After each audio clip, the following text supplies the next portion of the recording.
서울 영동교회에서 말씀을 전하게 되어서 영광스럽게 생각하고 또한 우리 성도님들께 또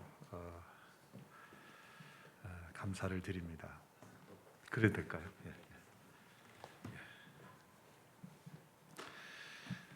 예수님께서 주신 교훈 가운데 세 가지의 비유를 연속적으로 주신 말씀들이 있습니다. 대표적으로는 누가복음 15장에 잃어버린 양, 잃어버린 드라크마, 또 잃어버린 아들을 다시 찾는 그 비유를 동일한 교훈을 주시기 위해서 세 가지의 연속적인 비유를 주신 케이스입니다. 그만큼 중요하다는 말씀이시겠죠. 그 메시지의 결론이 같은 결론이지만 세 가지 시각을 통해서 예수님께서 전하고자 하시는 그 말씀을 주신 대표적인 케이스입니다.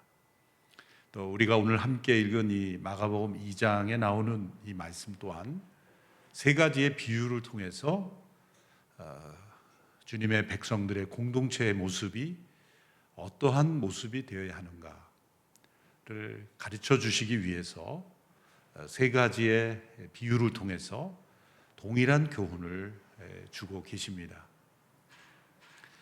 이 세 가지의 비유를 말씀하신 그 배경은 바리새인들이 예수님께 찾아와 질문을 했기 때문입니다. 예수님은 왜 바리새인들처럼 금식하지 않습니까? 당시에 최고로 경건하게 여겨졌던 바리새인들의 경건의 지표요, 또 하나님의 백성들의 상징이라고 할 수 있는 이 금식을 왜 예수님과 제자들은 무시하는가? 왜 금식의 규례를 지키지 않는가라는 그런 문제 제기를 한 것입니다. 이 문제 제기에 대하여 예수님께서 그들을 교훈해 주시기 위해서 오늘 말씀을 주셨습니다. 여기에 세 가지 측면의 다양한 이야기를 통해 예수님께서 바리새인들을 교훈하셨습니다. 오늘 이 시대의 바리새인이라고 하면은 잘못된 사람들, 뭔가 문제가 있는 사람들, 또 산상수훈에서 예수님께서 교훈하신 대로 위선과 위식의 대표 명사로 그렇게 여겨지는 사람들이지만 처음부터 그랬던 것은 아닙니다. 역사적으로 보면 이 바리새라는 이름 자체는 좋은 뜻입니다. 구별되다 라는 그런 의미를 가진 거룩을 추구하는 무리들이었습니다. 특별히 이스라엘 백성들이 바벨론의 포로로 잡혀갔을 때, 그들이 포로에서 귀환했을 때 그 하나님의 약속과 또 하나님과의 관계를 유지하는 데 크게 기여했던 사람들이 이 바리새인들입니다. 어떤 의미에서 우리가 에스라서의 말씀을 연구하고 지키고 가르쳤다고 하는 이 에스라도 바리새 운동의 선구자들이었다, 이렇게 선구자였다라고 말할 수 있을 정도로 이 바리새인들은 이 성전이 무너진 이후 그들이 바벨론의 포로로 잡혀가서 포로 생활을 하고 다시 되돌아왔을 때 여전히 하나님과의 관계를 유지하도록 이끌었던 중요한 역할을 했던 사람들입니다. 그들은 자신의 삶에 바빴던 다른 사람들과 달리 하나님의 말씀, 율법을 연구해서 백성들에게 그 신앙을 지켜가도록 헌신하는 그런 일에 앞장섰던 사람들입니다. 그래서 오늘날로 말하자면 말씀 운동의 선구자들이었다. 그래서 그들을 통해 이스라엘 백성들의 역사가 이어졌다, 이렇게 말할 수가 있습니다. 그로 인해서 그들에 대한 영향력은 점점 커졌고, 예수님 당시에는 유대 사회의 지도층이라고 하면 곧 바리새인이어야 되는 그런 시대가 되었고, 사두개인들은 이 혈통을 통해서, 이 대제사장의 어떤 혈통을 통해 이어지는 그러한 그룹이었기 때문에 내가 노력한다고 되는 것은 아니었지만, 바리새인은 내가 열심히 율법을 연구하고 참여하면 바리새인으로 인정받을 수 있기 때문에 그 바리새의 무리에 참여하는 함으로써 유대의 지도자가 되고자 하는 그러한 많은 젊은이들이 있었고, 또 사도 바울도 바로 그 중에 한 사람이었습니다. 그는 부모님이 일찍이 다소로 이민을 가서 다소에서 어린 시절을 자랐지만, 그가 이제 젊은이가 되면서 예루살렘으로 와서 유대 바리새인으로서 그가 유대 사회의 지도자가 되기 원하여 가말리엘의 제자가 되었죠. 이렇게 유대 사회의 지도자가 되는 중요한 그 트랙으로 바리새인들이 자리 잡았습니다. 그만큼 사회적인 영향력이 예수님 당시 이스라엘 유대 사회에서는 바리새인들의 영향력이 커진 것입니다. 그것은 과거에 그들이 기여한 바가 있었기 때문에 사회적인 영향력이 큰 것이죠. 그럼 왜 이 바리새 사람들이 예수님 당시에 예수님께서 나타나심으로 인해서 그들의 위선, 거짓, 문제점이 드러났는가? 그리고 그들이 예수님께 던진 질문들이 오늘 우리 시대에 우리가 읽을 때에는 그렇게 해서는 안 되는 대표적인 모습이 되었는가? 그것을 우리는 깨달아야 하는 것입니다. 그러므로 이 바리새인들의 문제는 그들만의 문제가 아니고 어쩌면 저와 여러분, 오늘 이 시대 한국 교회 성도들 가운데 우리가 모르는 사이에 우리 교회와 공동체 안에 혹은 내 안에 익숙해져 버린 그러한 습관 속에서 나타날 수 있는 문제라는 것, 그리고 교회 공동체와 또 교회 역사 속에, 전통 속에 스며들어 있는 현상일 수 있다는 것을 우리가 냉철하게 되돌아보아야 한다는 것입니다. 미국의 달라스 신학교의 기독교 교육학자인 하워드 핸드릭스라는 분이 전 세계의 교회와 기독교 기관들을 연구했습니다. 세월이 흘러가면서 각 교회와 기독교 기관이 어떠한 모습으로 변화되는가를 연구하면서 한 사이클을 이름을 붙였습니다. 3M 사이클. M으로 시작되는 세 개의 단어로 이 사이클을 요약을 했는데, 첫 번째 M은 무브먼트, 운동이었다. 주님의 백성들이 예수 그리스도께서 이 땅에 오셔서 하나님 나라의 복음을 증거하셨을 때 그 복음을 믿고 따르는 자들의 공동체는, 그들에게는 조직도 없었고 어떠한 뚜렷한 지도자도 없었고 또 어떤 이념도 없었고 어떤 세속적인 권력도 없었지만, 그 운동력은 로마 제국을 뛰어넘었고, 그리고 예수님 말씀하신 대로 예루살렘과 온 유대와 사마리아 이르기까지, 그리고 온 세계에 이르기까지 멈출 수 없는 운동력으로 확산되어 갔다는 것이죠. 역사적으로 그것은 우리에게까지 이 복음이 증거된 것을 통해 볼 때 분명한 사실입니다. 그런데 한편으로는 이 무브먼트가, 이 운동력이 시간이 흘러가면서 언제부터라고는 말할 수 없지만 그 교회와 기관이 그 무브먼트, 운동력을 잃어버리고 머신처럼 되어버리는 그러한 때가 나타난다는 거죠. 머신이라는 건 잘 작동합니다. 시스템이 잘 갖추어져 있고 또 제도적으로 잘 정착이 되어 있습니다.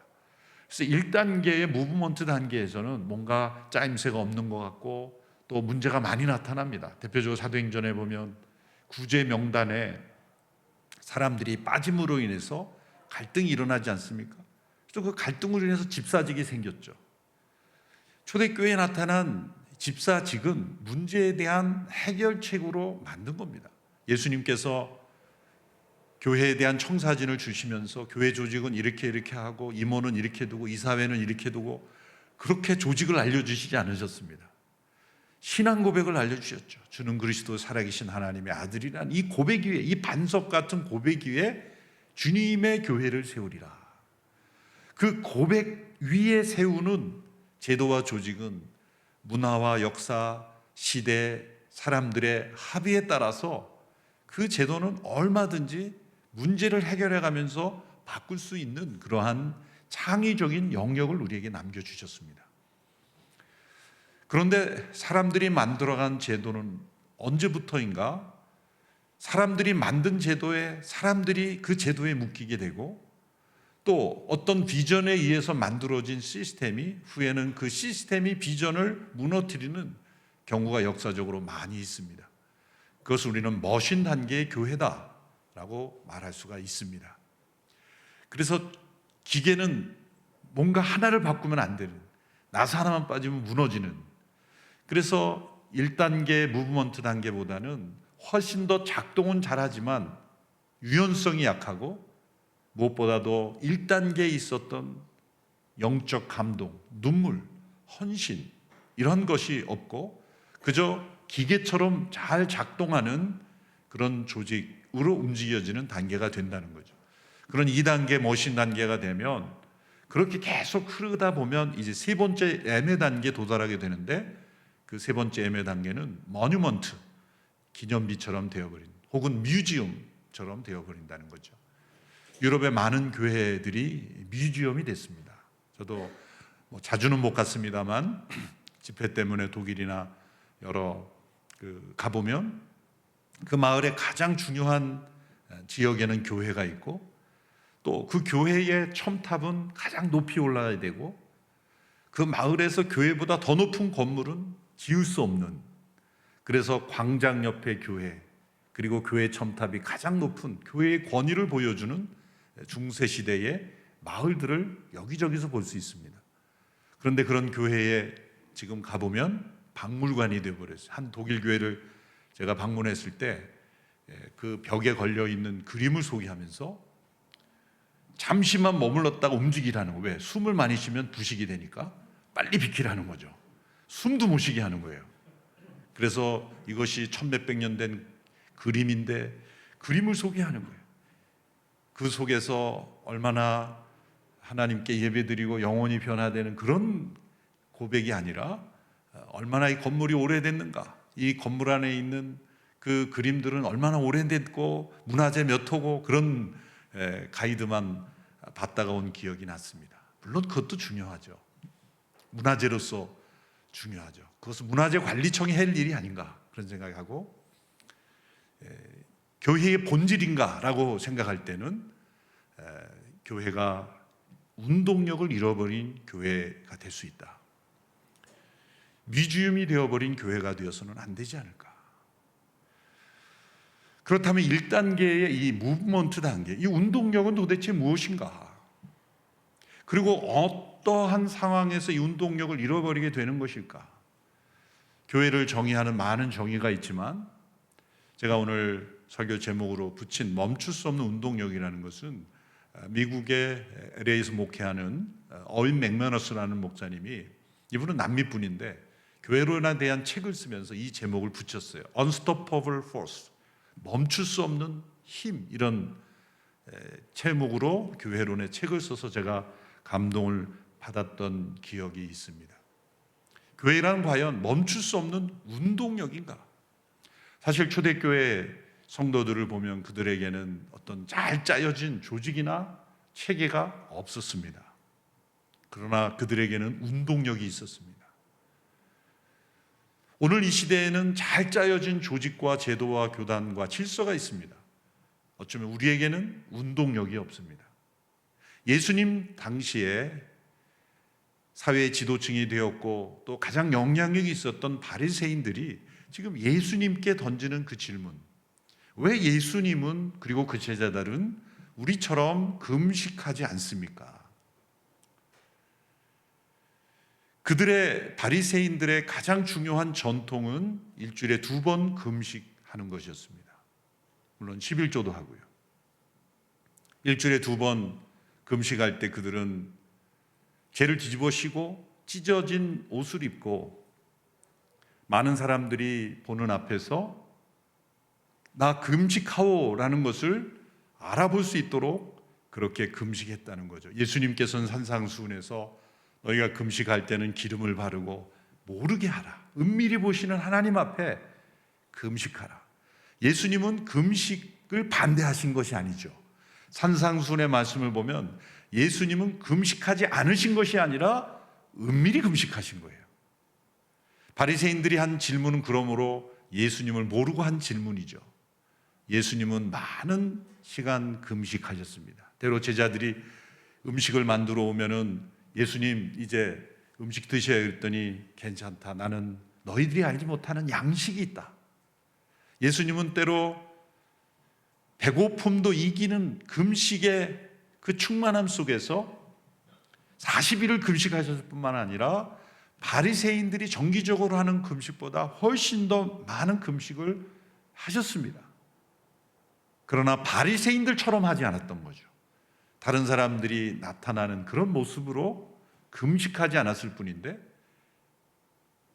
바리새인들은 그 예수님이 우리와 같은 방식과 모습으로 금식하지 않았다고 지적하는 거예요. 어쩌면 이건 저의 추측입니다만 그 당시에 시장에서는 금식용 가운이 있었지 않았을까. 여기저기 구멍이 뚫리고 찢어지고 이렇게. 그래서 멀쩡한 옷을 찢으면서 금식할 수는 없잖아요. 계속 옷을 사야 되니까. 바리새인들이 금식할 때 입는 금식용 가운이 있었지 않았을까. 여기저기 찢어지고 금식용 재. 그래서 금식할 때 이렇게 뒤집어 쓰는 그런 것도 시장에서 팔지 않았을까. 믿지는 마세요. 저희 상상이니까. 근데 그러지 않고는 그 많은 바리새인들이 그렇게 정기적으로 금식하며 재를 만들어서 뒤집어 쓰고 옷을 찢고 어떻게 금식하겠습니까? 그러므로 찢어진 옷도 판매했을 것이고 재도 판매했을 것이라고 충분히 상상할 수 있어요. 그러니까 금식이라는 그러한 절박한 하나님과의 깊은 관계 속에 들어가는 그러한 매달림이 종교적인 심벌이 되고 제도가 되고 문화가 됨으로써 금식이 가져올 수 있는 운동력을 잃어버렸다는 거예요. 그러므로 예수님께서 산상순에서 말씀하신 것은 금식이라는 제도 자체를 반대하신 것이 아니라 금식이라는 제도보다 더 중요한 그 생명력, 거기는 어디에 있는가? 은밀함에 있다. 은밀함에 있다. 우리 성도들 가운데도 가끔 이렇게 식사 자리인데 식사 안 하고 계신 분이 있을 수 있잖아요. 그러면 왜 식사 안 해요? 그러면 굉장히 힘들어하는 모습. 나 금식이야. 그러면 먹기 위해서 오늘 한 끼, 아침 한 끼 하셨는데 굉장히 힘들어하는 표정. 그 순간 이 금식의 생명력을 잃어버릴 수 있다는 거죠. 오히려 예전보다 더 싱싱한 모습으로, 더 활기찬 모습으로 모르게 그렇게 금식함으로 하나님과의 깊은 관계 속에 들어가는 생명력이 있다면 그것은 잘하시는 것이다. 이처럼 예수님께서 이 바리새인과의 만남 속에서 이들을 교훈하시기 위해서 세 가지의 비유를 드셨습니다. 첫 번째는 신랑이 함께 있는데 결혼잔치에서 금식할 수 있겠는가? 예수님은 하나님의 백성들에게 있어야 될 이 운동력, 무엇을 하든 있어야 될 운동력을 첫 번째로 신랑 되신 예수 그리스도 그분을 신랑으로 만나는 이 기쁨을 말씀하신 거예요. 결혼식에 자주 가시죠? 결혼식에 가서 여러분들이 피로 연장에 이제 예식을 마치고 갔는데 이런 안내 문구가 써 있다고 생각해 보십시오. 오늘은 금식입니다. 결혼식장에서 혹시 가보셨습니까? 결혼식 가셨는데 금식 써붙여 있는. 예수님 바로 그 말씀하신 거예요. 지금 결혼 잔치에서 신랑이 나타났는데 이 말씀은 뭐냐면 유대의 결혼 문화를 배경으로 한 거예요. 우리는 신랑이 먼저 입장하고 신랑 신부가 같이 입장하고 신랑이 먼저 와서 신부를 기다리잖아요. 그런데 유대 문화는 정반대입니다. 그리고 또 고약하기까지 합니다. 그것은 신부가 신랑을 기다리는 거예요. 그것도 결혼식 시간을 정해서 하객들이 있는 상태에서 신부가 신랑을 기다리는 게 아니고 일정한 기간, 적어도 며칠 이상의 결혼식 기간 동안에 신랑이 언제 올지 몰라요. 신부는 기다려야 돼요. 그래서 예수님의 많은 비유 가운데 기름을 준비하지 못하다가 신랑이 와서 신랑을 맞이하지 못했지 않느냐, 열처녀의 비유, 뭐 그런 것들이 다 결혼식 문화를 배경으로 하는 거죠. 왜 신부를 그렇게 고생시킵니까? 신부가 1시간, 2시간, 하루 이틀 신랑이 나타나는 그 순간을 기다리다가 신랑이 드디어 나타났을 때 그 기쁨을 극대화하기 위해서인 거죠. 의도는 기쁨을 극대화한 거지만 신부가 기다리다가 지쳐 쓰러진 사람도 있을 수 있었을 것 같아요. 어쨌든 그 목적은 뭐냐면은 기쁨을 극대화하게 한 거예요. 신부가 신랑을 기다리다가 그 신랑이 나타났을 때의 그 기쁨, 그것은 우리에게 당시 문화를 알려주시는 것이 아니라 신랑 되신 예수님의 오심을 기다리는 우리가 되어야 된다. 그분이 이 땅에 오심으로 신랑을 우리는 성육신하신 그 예수님을 통해 만나게 되었고, 그리고 다시 오실 예수님도 신랑 되신 예수께서 다시 오신다 그랬고, 새하늘과 새 땅에 이루어질 하나님 나라도 천국의 결혼잔치로 우리에게 비유해 주셨다는 거죠. 그러므로 예수님은 우리에게 누구신가 그럴 때 나의 주, 나의 하나님, 나의 구원자, 나의 주님 고백이 있어야 되지만 나의 신랑이기도 하셔야 되는 거예요. 우리 모두는 그리스도의 순결한 신부로서 신랑 되신 예수님을 기다리고 그분을 만나고, 그리고 그 신랑 되신 예수님이 우리 가운데 임재하신다는 거죠. 결혼식 주례를 그래도 자주 하는 편이니까 결혼식의 분위기를 늘 익숙합니다. 결혼과 장례가 늘 이렇게 우리에게 목회자들에게 있는데, 이 결혼식에 가보면 여러 가지 실수가 많이 나타나죠. 제가 주례를 하면서 지금까지 잊을 수 없는 그 실수가 있는데, 주중에 하는데 제가 몸이 컨디션이 아주 안 좋을 때 주례를 하게 됐어요. 그렇지만 중요한 예식이니까 제가 했죠. 막 정신이 혼미하고, 그래서 이제 간단하게 주례사를 하고 서약을 하는데 막 모든 분들이 다 웃는 거예요. 난리가 났어요. 왜 그러나 봤더니 내가 신랑이 돼서 서약을 하고 있는 거예요. 나는 누구를 신부로 맞이하여. 그러니까 난리가 난 거죠. 제가 공식적으로 2번 결혼할 뻔했어요. 신부를 빼앗을 뻔했어요. 그렇게 큰 실수를 신부 서약을 하려다 보니까 한 거예요. 이거 내가 서약을 했네?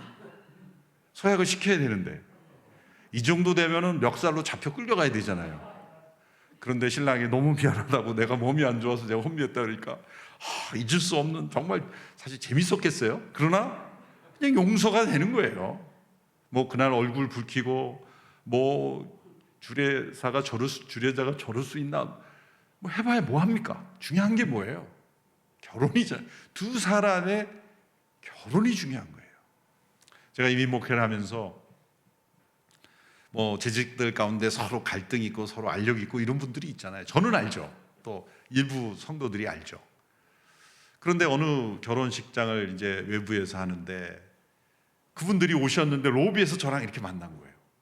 그래서 저는 분위기가 좀 약간 썰렁해지겠다 그런 생각을 가지고 염려를 했는데 너무 반갑게 인사를 하고, 그래서 예전에 회의 때 보던 모습이 아니에요. 그 안에 화해를 하셨나?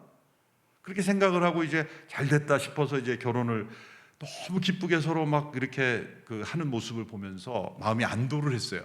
근데 그 다음 재직기에 또 싸우시는 거예요. 또 다시 뭔가 틀어졌나? 그러고 나서 또 다른 결혼식에 또 반갑게 인사하는 거예요. 이분들이 우리가 결혼식까지 와서 얼굴 필요가 있겠는가? 얼굴 붉힐 필요가 그런 생각인 거예요. 그러니까 이분들은 재직회만 오면 얼굴 붉혀지는데 결혼식에만 오면 얼굴이 풀어지는 거예요. 제가 이 말씀이 생각났어요. 우리 교회가 신랑 대신 예수님을 신부들이 만나는 결혼잔치와 같은 건데, 예수님과 우리 성도들의 결혼잔치인데, 신랑 대신 예수님이 계신 교회에서 그렇게 얼굴 붉히 결혼식에 가서 예의 갖추는 만큼만 해도 교회는 다툼이 없어요. 그렇잖아요. 서울 영동교회는 그런 교회가 아니기 때문에 이런 설교를 할 수 있는 거예요. 진짜 다투는 교회는 이런 설교 못해요. 결혼식에 가서 인사하는 그런 정도의 예의만 갖춰도 교회는 문제가 없을 거예요. 속으로는 어떤지 모르지만 결혼식에 와서는 그렇게 나이스한 사람들이 왜 예배 마친 회의에서는 그렇게 얼굴 붉히냐 이 말이죠. 운동력이 잃어버린 거예요. 그분들이 예수님을 안 믿는 게 아닙니다. 신랑 되신 예수님과 나와의 만남 속에 그 기쁨, 그 기쁨의 운동력이 잃어버린 거예요. 교회는 늘 웃어야 된다는 뜻이 아니에요. 울음, 애통함 속에도 솟아오르는 기쁨, 빼앗을 수 없는 기쁨, 세상이 줄 수 없는 기쁨, 세상의 어떠한 즐거움과 만족에서도 누릴 수 없는 그 기쁨이 우리가 함께 하나님을 예배하고 말씀 나누고 기도할 때 그 기쁨은 어디서 오는 겁니까? 신랑 되신 예수님의 임재 속에서 나의 신랑 되신 예수님과의 만남 속에서 누리는 기쁨이에요. 금식할 수 없느니라 예수님께서 말씀하시죠. 그러나 금식이 일어나요. 신랑 신부로 결혼식 피로연에 결혼식을 마쳤는데 신랑 신부가 제일 먼저 가서 막 밥 먹는 신랑 신부 봤습니까? 자동 금식이에요. 결혼의 기쁨에서 결혼식 때 식 끝나고 밥 잘 챙겨 먹으신 신부 계세요? 자동 금식입니다. 예수님의 임재가 있으면 때로 배고프지 않은 거예요. 그런데 또 금식해야 될 때가 있어요. 신랑의 임재가 잃어버렸을 때 그때는 금식할 것이니라. 신랑을 빼앗길 날이 올 텐데 그때는 금식할 것이니라. 이것은 뭡니까? 기준이 뭡니까? 내가 금식하게 되어 있으니까 했으므로 나는 의로운 자고 거룩한 자라는 그런 평가가 아니라 신랑의 임재라는 것이 기준이 되어야 되는 거예요. 교회의 멈출 수 없는 운동력은 신랑 되신 예수님이 함께 하시는 그 임재의 기쁨, 그것이 우리 성도 개개인의 마음, 우리의 모임 중에, 우리 예배 중에 이 기쁨의 운동력이 있어야 돼요. 사람들이 예수님이 부활했다고 우리가 전해도 믿지 않는 이유는 예수님이 이 땅에 오셨다고 기쁘다 구주 오셨네라고 성탄의 플래카드를 붙여도 사람들이 놀라지 않은 이유는 성탄절 예배를 나오고 예배를 마치고 나오는 성도들의 모습에 기쁨이 없어요. 기쁘다 구주 오셨네 찬송은 부르지만 사람들은 우리가 외치는 말을 듣는 게 아니라 우리의 모습을 보는 거예요. 진정 교회가 세상이 줄 수 없는 기쁨의 공동체, 운동력이 있으면요, 그것만큼 강력한 힘은 없는 거죠. 그건 어떤 제도, 어떤 문화, 어떤 프로그램도 가져다 줄 수 없는 가장 중요한 운동력입니다. 예수님 두 번째 말씀엔 옷의 비유를 이건 문화입니다. 생배 조각, 새로운 옷 조각으로 헌 옷을 고치기 위해 생배 조각을 갖다 붙이면 생배 조각은 이 당기는 힘이 많기 때문에 헌 옷을 고치는 게 아니라 못 쓰게 된다. 이 말씀은 무슨 의미를 가지는 걸까요? 우리는 어렸을 때 입는 옷이 있고 장성에 옷는 입이 있고 노년에 입는 옷이 있는 거예요. 우리의 피부도 계속해서 새롭게 바뀌는 거 아십니까? 어렸을 때 피부가 그냥 커지는 게 아니죠. 계속되는 이 세포의 재생을 통해서 우리는 우리 자신도 모르게 계속 피부의 옷을 갈아입고 있습니다. 그것은 무엇을 의미할까요? 우리는 유대 문화의 옷을 입을 수가 없어요. 가끔 우리가 영국이나 성탄할 때만 우리는 유대의 옷을 입죠. 근데 사실 그것도 우리가 상상한 거죠. 항상 예수님은 가장 잘생기고 머리 긴 사람으로 이렇게 나타나는데 실제 이사야 53장의 말씀 보면 예수님은 그렇게 잘생긴 분이 아니셨습니다. 그런데 우리는 성국을 하면 그래도 가장 모델 같은 사람을 예수님 이렇게 하잖아요. 예수님은 잘생겨요. 천만에요. 성경 말씀대로 예수님은 그렇게 잘생긴 미남이 아니었습니다. 그 근거가 어디 있냐면 예수님께 향해서 어떤 논쟁이 일어나는 복음서에 보면 이런 말씀이 나오죠. 나는 아브라함 아브라함이 있기도 전에 있었다, 그런 말씀이 나오죠. 그런데 어떤 사람이, 내 구절은 찾지 모르지만 시운도 50도 안 보이는 그런 말씀이 있죠, 목사님.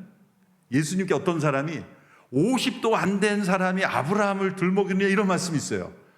그때 예수님이 30대 초반이었거든요. 20살을 더 본 거예요. 그렇죠? 예수님의 나이를 볼 때 예수님이 아주 이렇게 젊고 스마트하고 그랬으면 30 간 넘은 사람이 이래야 되는데 딱 나이를 볼 때 50으로 본 거예요. 여러분, 누군가 여러분을 볼 때 여러분 나이에 플러스 20을 더하면 기분 나쁩니까? 좋습니까? 그건 뭐냐면 예수님의 외모적으로 볼 때는 좀 힘드셨다는 거예요. 그러니까 전부 우리는 그 당시에 유대 문화도 우리 방식대로 각식하고 우리가 좋은 모습으로 포장을 다 한 것이지 실제 있는 그대로의 모습은 아니에요. 실제 마국간도 무시할 수 없는 역사적 전통은, 마국간, 우리는 나무로 된 아주 이렇게 좀 운치 있는 그런 오두막을 짓지만 동굴이었다는 거죠. 실제로 베들레헴에 예수님의 탄생 교회 가보면 예수님의 출생하시고 가면은 땅을 보러 보게 돼 있어요. 저도 처음 가가지고 어디 마국간 어디 비슷한 데 있는데 아무리 봐도 없는데 사람들이 막 밑에를 보고 있는 거예요. 왜 저 밑에를 볼까? 동굴을 보고 있는 거예요. 그 당시에 유대의 가옥에는 돌이 많은 지역이 많았기 때문에 항상 동굴을 파고 거기에 그 동물 가축 우리도 쓰고 창고로도 쓰고, 그러면서 이 동굴을 이용해서 가옥을 졌던 것이죠. 그래서 예수님은 동굴에서 태어나셨다. 이런 여러 가지의 역사적 진실을 있는 그대로 보면 문화를 통해서 각색된 그러한 예수님, 유대인들의 가장, 바리새인들의 잘못은 복음이 유대인들에게 하나님의 약속이 이스라엘 백성들에게 왔지만 그들은 하나님의 약속을 통해 오신 예수님을 발견하지 않고 그 약속을 그들 자신의 문화로 가둬버렸다는 거예요. 그래서 예수님이 오셨지만, 메시아가 베들레헴에서 태어나신다는 것도 알았지만, 헤롯이 바리새인 불러 사두개인을 불러 메시아가 어디서 오느냐라고 할 때 베들레헴입니다 라고 미가서 5장 2절을 인용할 정도의 지식이 있었지만 예수님을 받아들이지 않은 것은 있는 그대로의 하나님의 약속이 아닌 자신들의 메시아상으로 바꾸어 버렸기 때문이에요. 또 예수님을 영접한 그리스도인들도 있는 그대로의 예수님의 복음을 전하지 않고 율법을 가미해서 전했죠. 그래서 할례를 받아야 된다 논쟁이 나오지 않아요. 갈라디아서가 왜 졌습니까? 율법을 함께 지켜야 된다라는 유대 그리스도인들의 잘못된 율법주의 때문에 갈라디아서를 써야만 했지 않습니까? 사도행전의 역사를 통해 예루살렘 공의회가 왜 모였습니까? 이방인들도 유대인들처럼 율법을 지켜야 구원받을 수 있다고 주장하는 사람들 때문에 바울이 하도 답답해서 와서 야고보와 회의를 해서 4가지만 빼고 지키지 않아도 된다는 결론을 얻은 것 아닙니까? 결국 그리스도인들조차도 복음을 이방에 전하면서 유대 문화를 전한 거예요. 사실 우리나라에 들어온 복음도 선교사님들이 서구 문화하고 복음인 줄 착각했던 거예요. 우리 선배 목사님들 보면은 이런 정장 자체가 문화의 고착이 돼가지고 어디로 가든지 이 타이를 메고 해야 되는 그게 문화가 고착이 됐어요. 제가 그걸 어디 하느냐면 미국에 있을 때 아마존에 단기 선교를 갔는데요. 우리 한인 선교사님 사역하는 지역에 갔어요. 아마존, 그 브라질의 아마존이 얼마나 덥고 힘듭니까? 여름 반팔 티셔츠를 입고 갔는데도 그냥 땀에 다 젖을 정도로 그냥 후덥지. 원주민들은 다 그냥 속옷 정도만 입고 다 벗고 사는 데니까 배를 타고 12시간을 들어가는 그런 오지인데요. 그래서 현지인 사역자가 이제 마중을 나온다고 배를 타고 나왔는데 저는 깜짝 놀랐어요. 겨울 양복을 입고 타이를 메고 나온 거예요. 아니, 이분이 왜 이럴까? 여름 양복도 없어서 여름 양복이면 이해하겠지. 그런데 여름 양복 입을 수 있는 기후가 아니에요. 배를 타고 나왔는데 겨울 양복을 입고 타요. 왜 저러실까? 저분은 그게 그 목회자의 문화라고 생각을 했던 거예요. 그것이 어쩌면 우리가 서구 선교사님들이 들어올 때 서구 문화를 곧 복음으로 잘못 이해하고 문화적인 필터링을 하지 못하고 또 우리도 복음을 전할 때 또 그렇게 사역하고 있지 않았나 그런 생각을 합니다. 교회 안에 우리가 익숙해진 문화, 옷과 같은 것, 갈아입을 수 있는 것을 어쩌면 우리는 절대 진리화하지 않았는가. 제가 오늘 마침 제가 신발 신고 올라오는 강당에서 제가 이 말씀을 드릴 수 있어서 감사한데요. 제가 2000년대 초반에 서울시내 어느 교회 그 예배당 이 정도보다 좀 더 큰 예배당이었는데 설교를 주일날 하러 갔습니다. 부목사였지만 그때 온누리교회 부목사였지만 잘하는 목사님이셔서. 근데 이제 설교를 하러 가는데 잠깐만 그러시는 거예요. 예, 가운을 아주 가운 좋습니다. 입어야 되는데 제 가운을 못 갖고 온 거예요. 그래서 이제 목사님 가운을 입어야 돼서 미리 말씀하셨으면 제가 가져왔을 텐데 그래서 가운을 꼭 입어야 된다 그래서 입었는데 그분이 저보다 체구가 좀 작아요. 그래서 그분 가운을 입으니까 제가 또 팔이 길어요. 이게 3분의 2밖에 안 들어가는 가운을 입고 들어간 순간 이거는 참 어떻게 표현할지 모르지만 이래 해야 됩니까? 해야 된대요. 안 하는 것보단 낫대요. 좋습니다. 그래서 갔어요. 그리고 뭔가 좀 이제 했는데 잠깐만 그러시는 거예요. 슬리퍼를 바꾸시느라는 거예요. 그래서 슬리퍼 제 발이 또 커요. 발도 3분의 2밖에 안 들어가요. 아무리 노력해도 3분의 1은 안 들어가는 거예요. 신어야 된대요. 알겠습니다.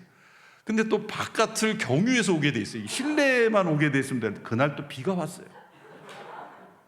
비가 막 오는데 3분의 1은 바깥으로 땅을 밟고 오는데 목사님 이거 가야 됩니까? 가만히 생각해 가야 된대요. 그래서 결국 양말을 젖은 채로 질퍽거리는 그 슬리퍼를 신고 올라왔어요. 단상에. 근데 예배당이 좁아서 좌우에 성가대 애들이 다 올라와 있는데 다 신발을 신은 거예요. 나만 벗겼어요. 설교하는 내내 왜 나만 벗겼을까? 다 신었으면 내가 이해를 하겠어요. 상처가 안 되는데 성가대원도 다 신발 신고 올라왔는데 여기 2m 여기 단상 쓰는 사람만 슬리퍼를 신는 거예요. 아직도 미스테리예요. 설교할 때마다 뒤에서 빗물이 쭉쭉 흐르는 그런 체험을 하면서 왜 그럴까? 아직도 풀리지 않는데 사실 저희 어렸을 때 주일학교 때는 청소도구가 없었어요.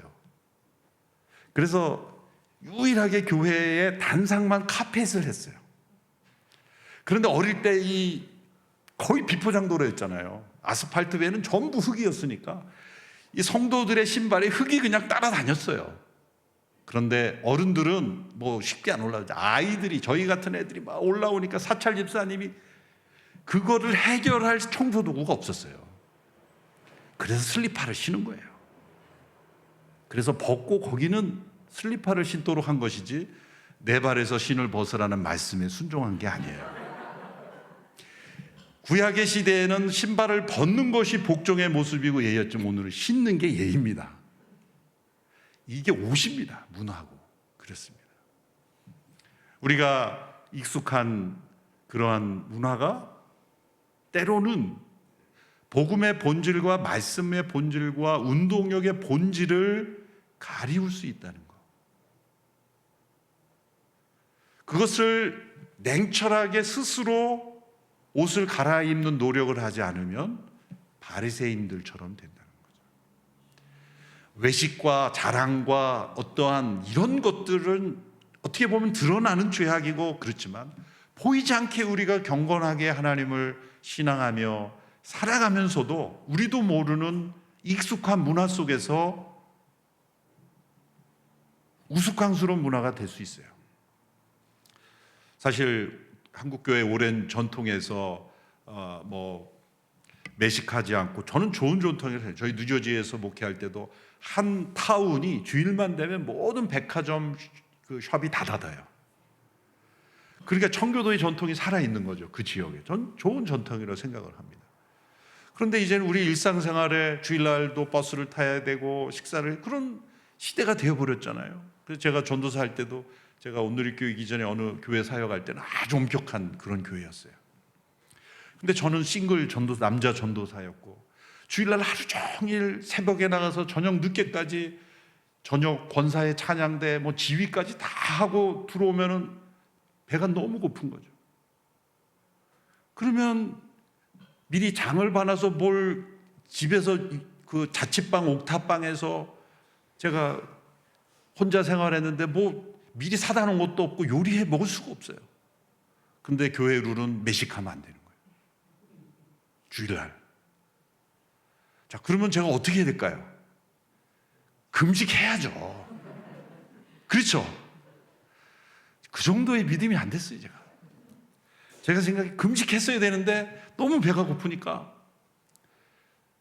버스 정류장에 가서 버스를 타고 세네곤장 교회로부터 떨어진 곳에 가서 성도님들이 거의 살지 않는 지역에 가서 먹고 오곤 했어요. 참 심각한 범죄를 저지른 거죠. 그때 담임 목사님이 하셨으면 참 쫓겨났을 텐데, 눈치 보면서 버스 타고 가서 이렇게 식사를 하고 오곤 했어요. 근데 어느 날 장로님 한 분이 오셔서 교육전도사 몇 사람을 식사하자고, 전 집으로 초대하는 줄 알았어요. 근데 갑자기 삼겹살 집으로 가시는 거예요. 저희는 조마조마한 거예요. 아니, 장로님이 거사를 일으키려고 그러시는가? 어찌 하시려고 지금 이런 큰 일을 행하시는가? 그러면서 제가 염려가 돼서 이게 식사하던 가운데, 장로님 그런데 괜찮으실까요? 뭐가? 그러시는 거예요.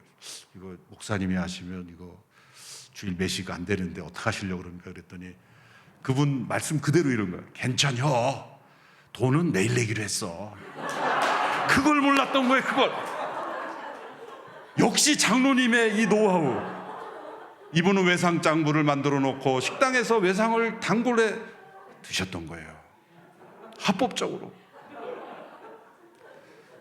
경험 없는 전도사는 그걸 모르고 눈치 보면서 외상이 있었구나. 우리 신앙생활이 이렇게 뭔가 좀 부자연스러워지는 거 아니겠어요? 분명히 어떤 미국에서 한 타운 전체를 우리가 주일날 쇼핑 안 하고 매식 안 하고 절제하고 그러면 사회가 뭔가 안식하게 되고 절제하게 되는 훈련이 되잖아요. 그런 운동을 할 수 있다는 말이죠. 그런데 그 정신이 아니라 나는 룰을 지키고 있다라고 자기 의롭다 하면서 그분은 외상장부로서 몇 군데 달아놓고 사셨던 거예요. 그럴 바에는 이게 뭔가 그때 전도사 때 엄청난 충격이 있어요. 얘가 그 말이 지금도 잊혀져. 괜찮요, 돈은 내일 내기로 했어. 자, 그러한 옷, 문화, 이것을 우리가 마음을 열어야 돼요. 찬양도 뭐 교회마다 갈등이 많죠. 우리 찬송가를 보면 이 그레고리안 풍의 올겐 시대의 찬양이 있고 피아노 시대의 찬양이 있고 이제 그 다음에 재즈 시대의 찬양이 있고 다 그 컨트리 풍의 찬양이 있고 다 그 역사가 담겨 있는 거기에. 저희가 주일학교 때 똑똑히 키워 나의 영원하신 기업은 복음송이었어요. 저도 나의 영원하신 기업을 코드 3개를 가지고 기타를 배웠어요. 그때는 찬송가가 아니었어요. 찬송가에 나중에 들어왔죠. 제가 고등학교 정도 때 들었던 기억이 나요. 중세 때는 음을 3도 이상 띄면 안 됐어요. 인간의 감정을 자극한다 그래서 음을 3도 이상, 그래서 올겐 시대는 전부 음이 붙어 있어요. 다 이렇게 3도 이상 띄면 안 돼요. 다 음이 붙어 있어야 되는 거예요. 왜? 감정을 자극하지 않도록. 근데 종교개혁 시대에 마틴 루터가 내주는 강한 성이요. 여러분, 그게 우리는 클래식이죠. 고전 중에 고전이죠. 근데 내주는 강한 성이요, 그게 음폭이 3도를 뛰어넘는 거예요. 의도적으로 띈 거예요. 그래서 그 찬송은 중세교회에서는 금지곡이었어요. 부를 수 없는 곡이었어요. 루터는 교리만 개혁한 게 아니라 음악으로도 개혁한 거예요. 그래서 제가 초대교회 담임할 때 한 부목사가 루터란에서 PhD를 할 때 논문 제목이 뭐냐, 루터는 CCM 사역자였나, 그거로 PhD를 했더라고요. 결론은 그 당시에는 컨템포러리였다는 거죠. 그러니까 그런 어떤 우리의 젊은이들이 부르는 찬양 가운데 일부는 우리가 찬송으로 받아들여질 수 있는 그런, 끊임없이 그런 문을 열어줘야 되는 거예요. 그러면서도 제 온누리교회에서는 찬송가를 제발 많이 불러라고 핍박하는 사람이에요, 제가. 찬양 사역자들이 찬송의 가사를, 그냥 저도 그 세대인 거예요. 어떻게 보면 올드 세대인 거예요, 저도. 하지만 우리의 다음 세대들에게 맞는 리듬, 그런 리듬을 받아들여주면서 다음 세대들을 품어주는 새로운 옷을 입는 교회. 그것이 본질은 아니지만 어쩌면 우리가 익숙한 제도, 시스템, 이런 것도 다 하나의 옷이 될 수 있어요. 예수님께서 사실 세 번째 말씀하신 가장 중요한데, 오늘 우리 성도님들이 잘 들어주셔서 제가 이 얘기 저희가 나오는 바람에 시간이 많이 흘렀어요. 몇 시에 끝나야 되죠? 제가 시간을 안 물어봐가지고, 시간이 너무 많이 흘러서 죄송합니다.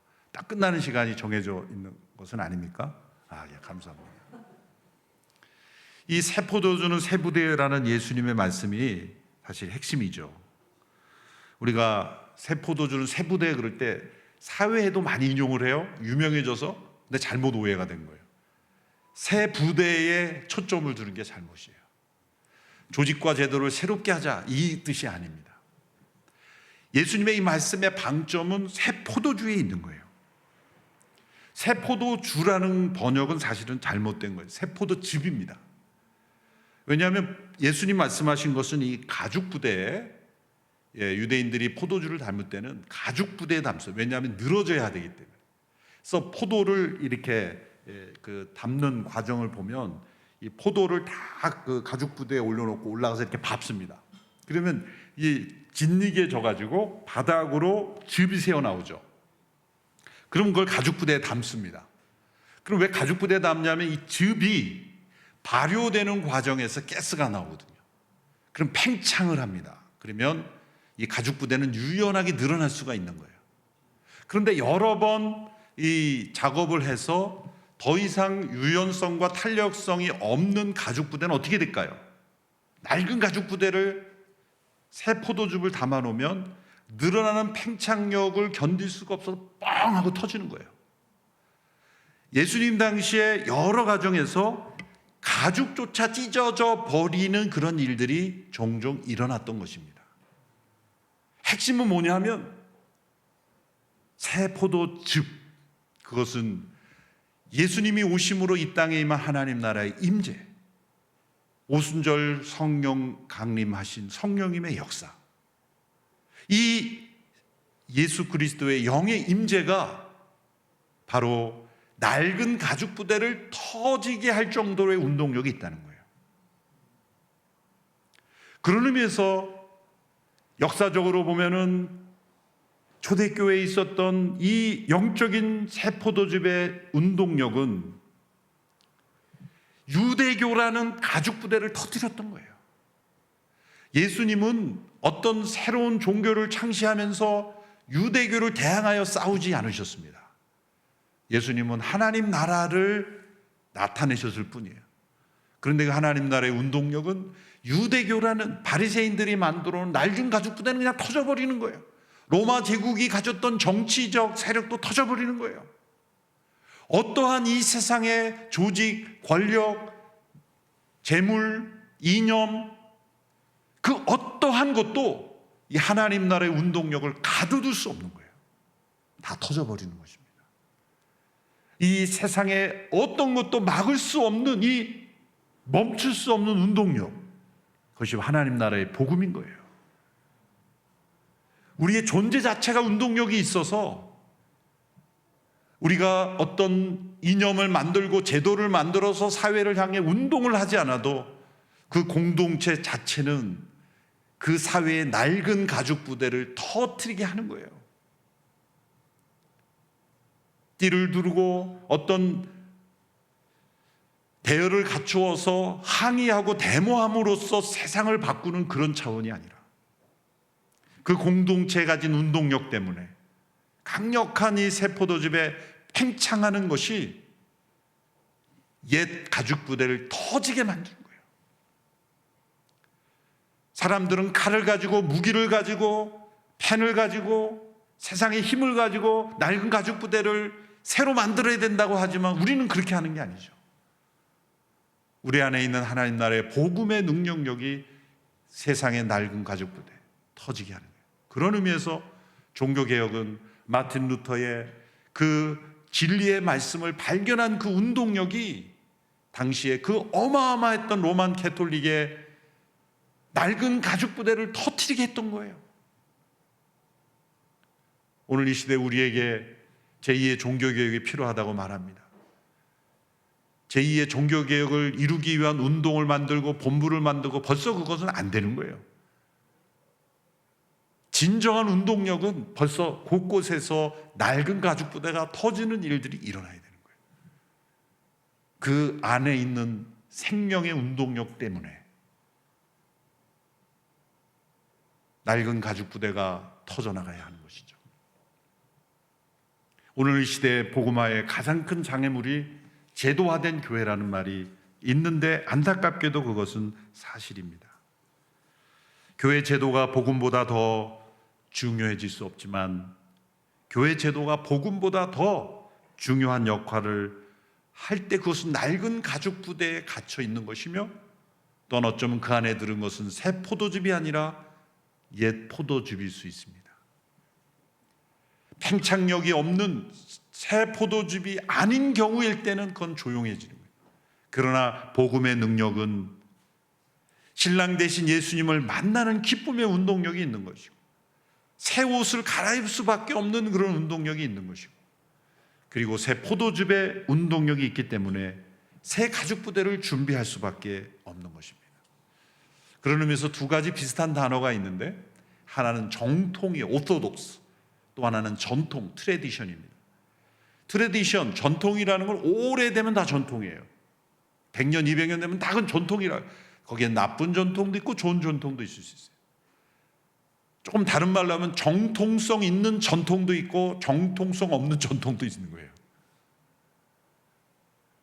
정통이라는 건 언제나 옳은 거예요. 오소독 하나님의 말씀이요, 성령이요, 삼일체 하나님의 예수 그리스도예요.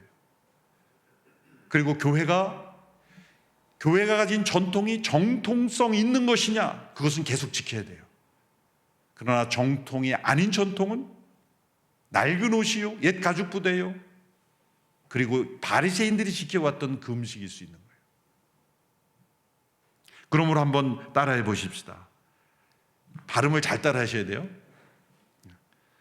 정통이 전통을 변화시키지 않으면 전통이 정통을 가로막을 것이다. 예, 이해하셨죠? 예. 정통, 오소독스가 끊임없이 전통을 변화시키지 않으면 오래된 전통이 정통을 가로막는 거예요. 오늘 멈출 수 없는 하나님의 운동력인 이 복음의 운동, 예수 그리스도의 임재의 운동력, 유대교를 넘어섰고 로마 제국을 넘어섰고 그리고 어떠한 핍박에도 넘어섰어요. 그래서 오늘 우리에게까지 왔습니다. 오늘 우리에게는 이 한국교회는 이 운동력이 있는가? 어쩌면 우리는 옛 옷을 지키면서 전통을 지키면서 정통을 잃어버리고 있지 않은가? 우리가 새롭게 찾아야 될 정통은 무엇인가? 그런 끊임없는 질문을 던지지 않으면 오늘 21세기에 또 다른 형태의 바리새 모습에 빠져서 예수님께 대해 왜 예수님은 금식하지 않습니까? 라는 질문을 던질 위험이 있는 것입니다. 오늘 이 시대의 서울영동교회를 통해 하나님께서 한국교회를 새롭게 하시고 또 소중한 정통을 늘 지켜주셨음에 감사를 드립니다. 이제 그 정통이 생명력, 운동력이 되어서 한국교회의 낡은 전통을 깨트리며 새롭게 하는 귀한 하나님의 교회로 쓰임받게 되기를 축원합니다. 기도하겠습니다. 하나님 아버지, 귀한 교회를 통하여 역사하신 하나님을 찬양하며 오늘 이 시대에 귀한 정통을 지켜가는 하나님의 백성 되게 하시니 감사합니다. 멈출 수 없는 하나님의 운동력으로 날마다 새롭게 되네요. 또 이 시대 한국교회 온 세상에 나타나는 주님의 백성들이 되게 하여 주옵소서. 예수님의 이름으로 기도합니다. 아멘.